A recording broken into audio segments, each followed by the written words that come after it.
Well, hello, LinkedIn, Facebook, YouTube. We're so excited to be here with you with another edition of the Black Diva Collective Live. As you can see, I'm here by myself today because Blair is off. As you know, she's on her way to study in fashion in Paris. So, when she gets back, she's going to be wonderful clothing. But it's another wonderful day here, and you're here with the Diversity Geek, here to bring a little love, light, and laughter to the Black Diva Collective stage. And we have a very special guest here, Janelle. Say hello to everyone. Hi, everyone. Thanks for having me today.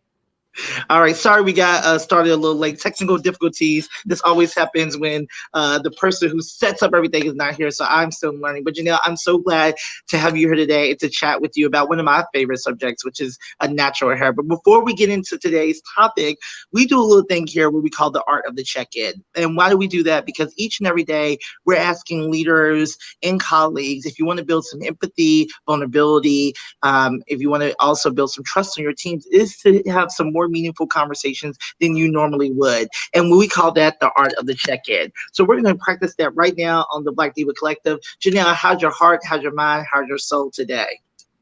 I'm feeling refreshed. I just came back from vacation. I have a deep conditioner in my hair right now, so I'm very relaxed.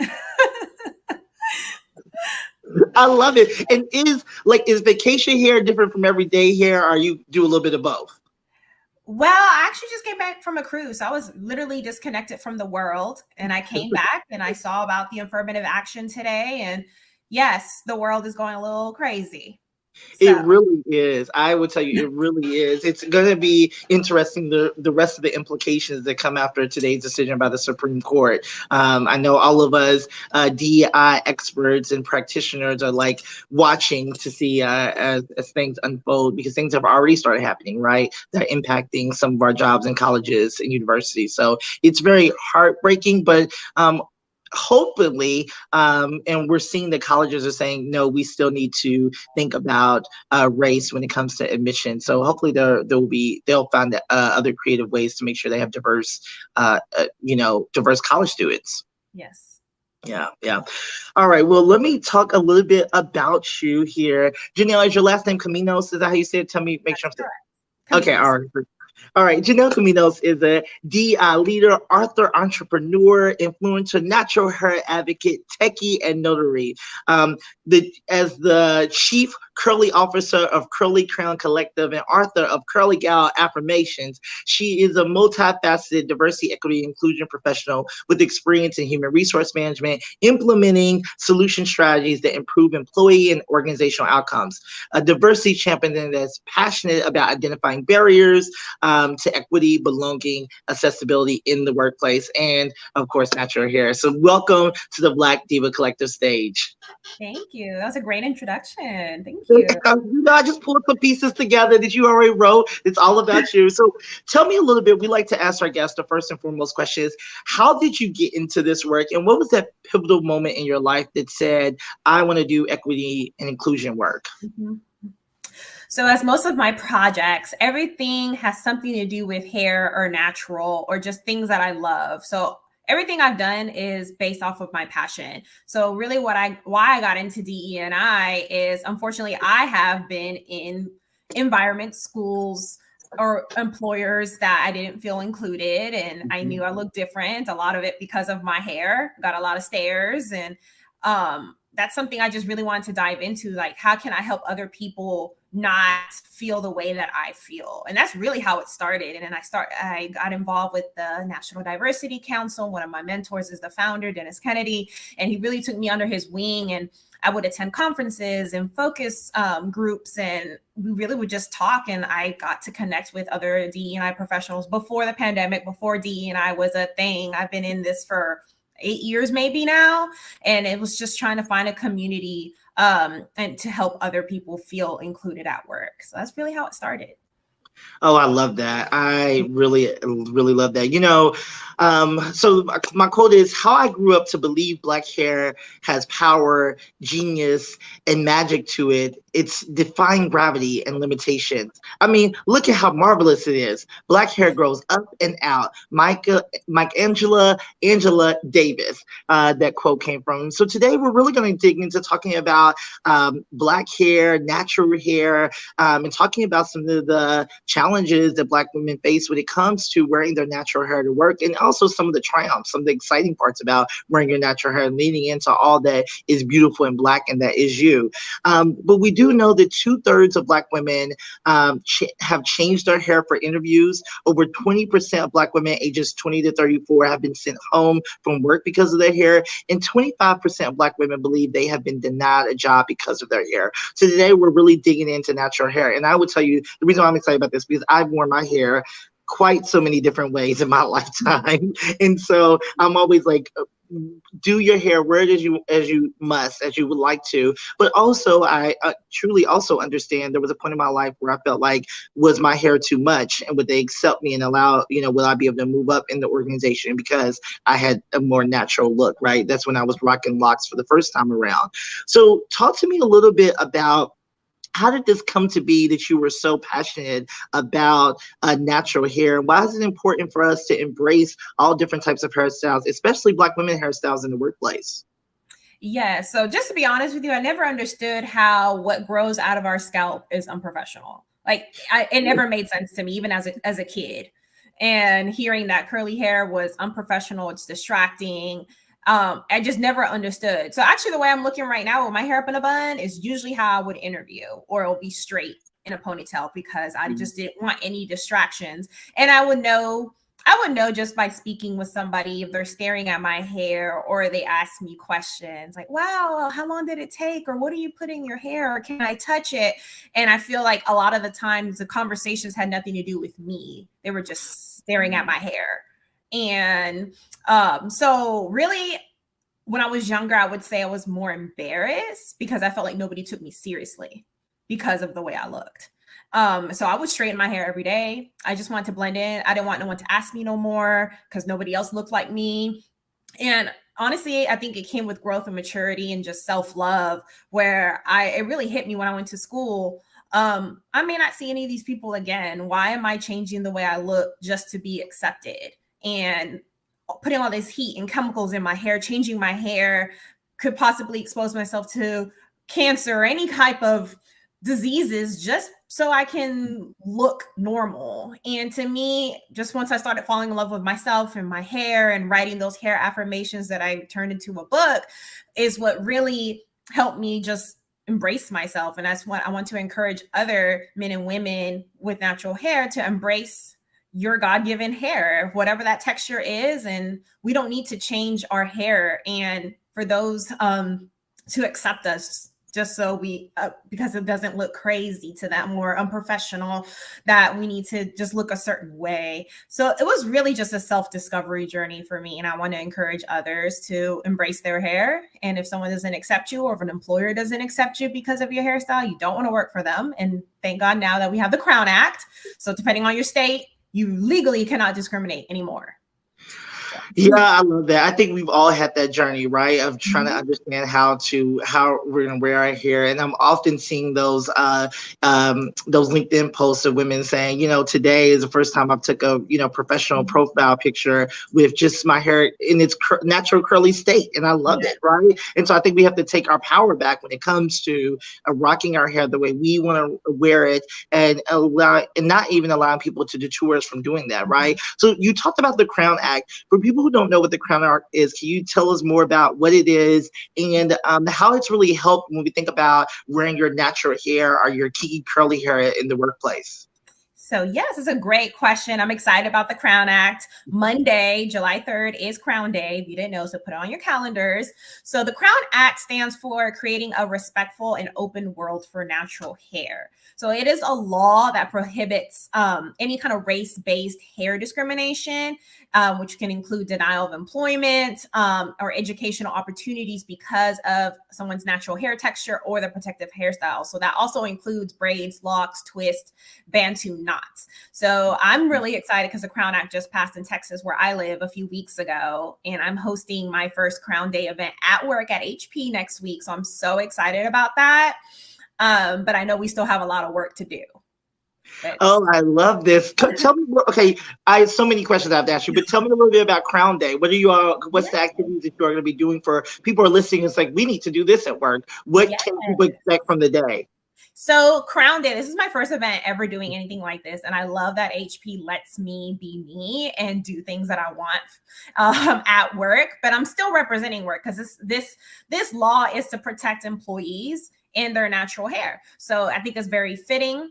I have a panel actually of employees or managers. I wanted to get men and women in the workplace that rock different natural hairstyles, protective hairstyles, to talk about their natural hair journey, whether at work or at school, just to share their journey, and even have allies, non-people of color that have curly hair, to get their perspective as well.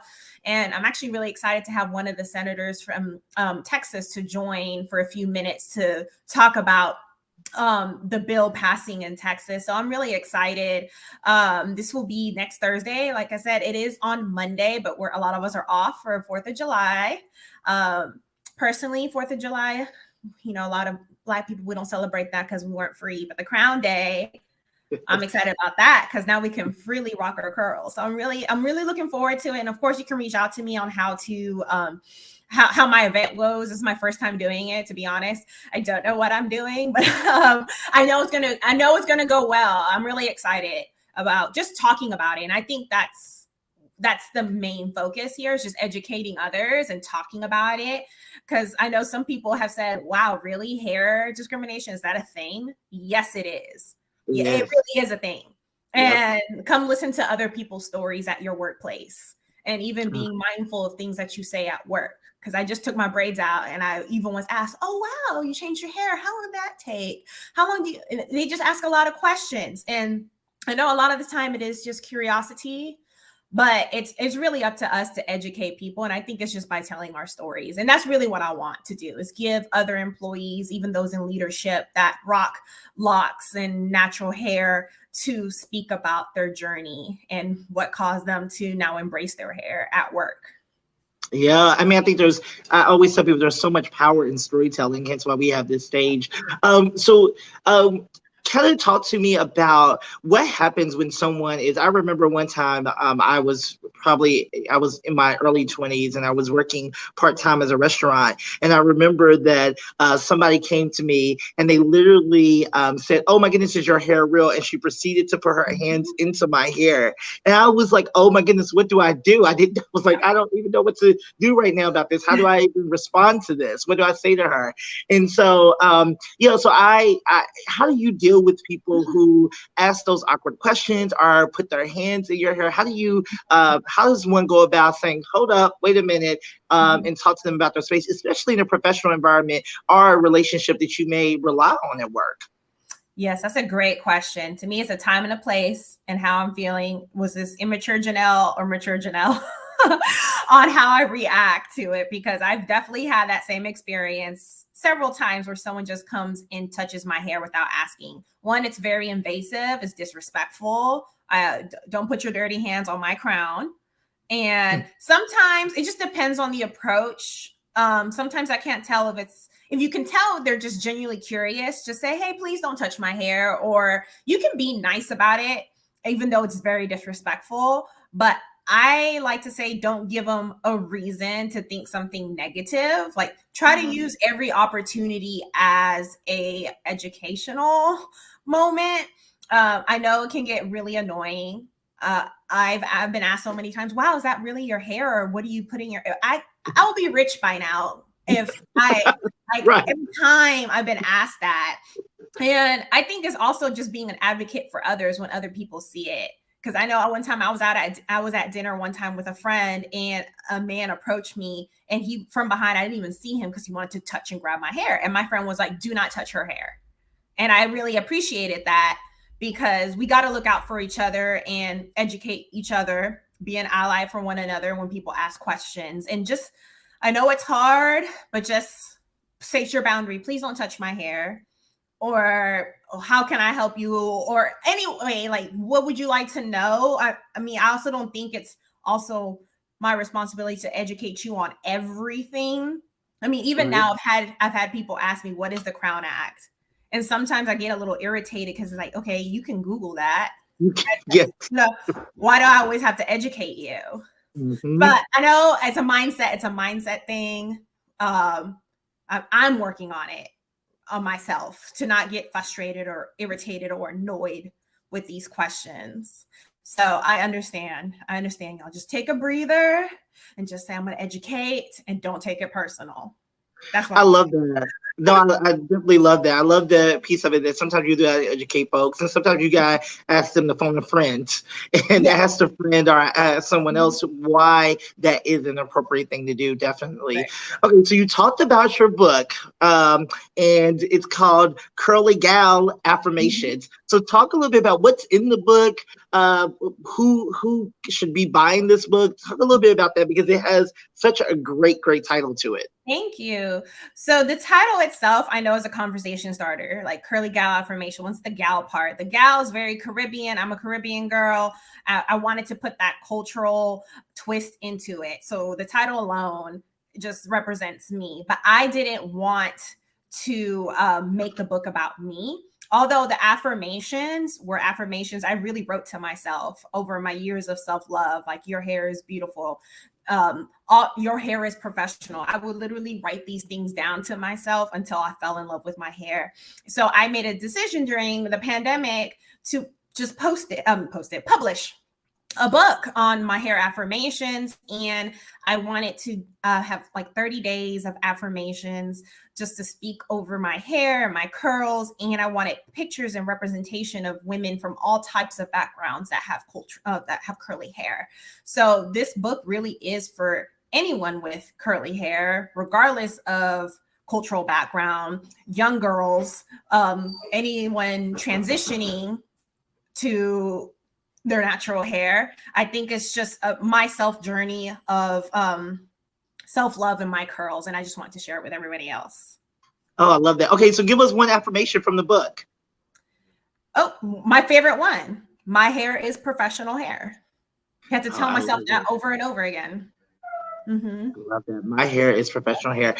Yes. We're getting some love as I've been popping up. Blair, who's traveling right now. So thanks for being on, Blair, who's traveling and en route to Paris, share with us. And Megan also said, thank you for sharing this live stream. And someone said, your hair is professional. Yes, they love that. So lots of really great comments from folks there. So what are like the three things that you would say people should take away from this conversation about this really greatness of our hair, of rocking your natural kiki curly, whatever it may be, straight, relax, whatever you want to do for yourself, whatever hair suits you. What should people, and my hair just has been driving me crazy the whole show, but what should people do? What do you want people to take away about the empowerment or the power behind rocking your natural hair? Yes. So as I mentioned before, I think it's our responsibility to educate and to make this change for a better inclusive culture at work and at schools. I think accepting your own hair and someone's natural hair texture and styles is part of DE&I. Your natural hair does not affect your ability to work, and it doesn't alter, and I feel like you should not alter your hair to conform to society's views of what is acceptable or professional. So what I encourage you is to wear your hair confidently, show people that you will not be discriminated against for the way that your hair grows out of your scalp, and to also take action by signing the petition for the Crown Act if it's not legal in your state, just to be an advocate and let's make sure that we pass the crown throughout the entire US. And by that is by rocking your natural hair, updating your LinkedIn profiles, wearing your natural hair, your protective styles, and not be ashamed of it. And that's really what I think y'all should do. I hope this was very helpful. No, it was. And just a little bit more. What should you suggest? You talked about it a little bit during our conversation, but any other additional things that allies can do to support people who are like, I want to rock my natural hair? Yes. Support, I think, is very important. Again, educate yourself on the Crown Act and the subject. Ask questions. How can I be an ally? How can I support you? And then also, like I said, check other people if they make inappropriate comments or just any kind of comments like, oh my gosh, did you see her hair? Or like, hey, don't touch their hair. Just educating and holding people accountable. Yeah, that's good. That's great things there. Oh yeah, I love this. Like I said, I am all about people rocking whatever hair they feel comfortable and excited about each and every day to work. And we all should really be embracing that when we think about inclusion diversity. Your hair is part of that inclusion diversity journey. Okay, so a little bit of a fun question here. What is your favorite movie or I'll even say play or musical about hair? A good one about hair. That's a good one. I will say, since we're talking about musicals, I really loved In the Heights. I don't know if you've seen that. Okay, yes, okay. I loved it because, I mean, it was based out of New York. It was a lot of Caribbean culture. I saw so many women rocking their natural hair, and it was a musical. There was dancing. It was a lot of cultural reference, and it maybe came out a year or two ago, and I loved it. I love to see more curly natural hair on the screen. And to me, that was one of the first times I saw several, not just one, but several people on the cast that had natural hair. So I loved it. Oh, great. You know what? Another one that's really good, if people want to learn more, is Hair Tales by Tracy Ellis Ross, and it's on Hulu. It's a documentary, so it's really good about all the different hairstyles. I think she even, I think Oprah is one of the people she interviews and talks about her journey on that. So, okay, well, thank you so much, Janelle, for sharing with us today. This has been such a lively conversation. We have to get you back here on the Black Diva Collective stage. You all, we will be back August 1st with all new shows for you, with all new wonderful, talented, amazing guests as well.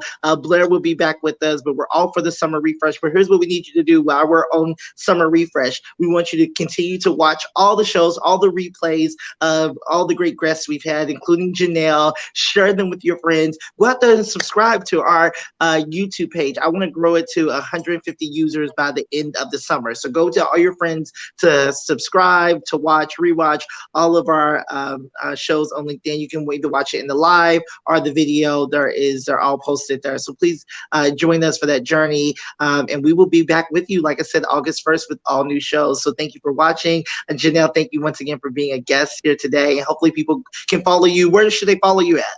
You can follow me on LinkedIn, and I check my messages. So you can send me a message. I can send you links, resources, everything.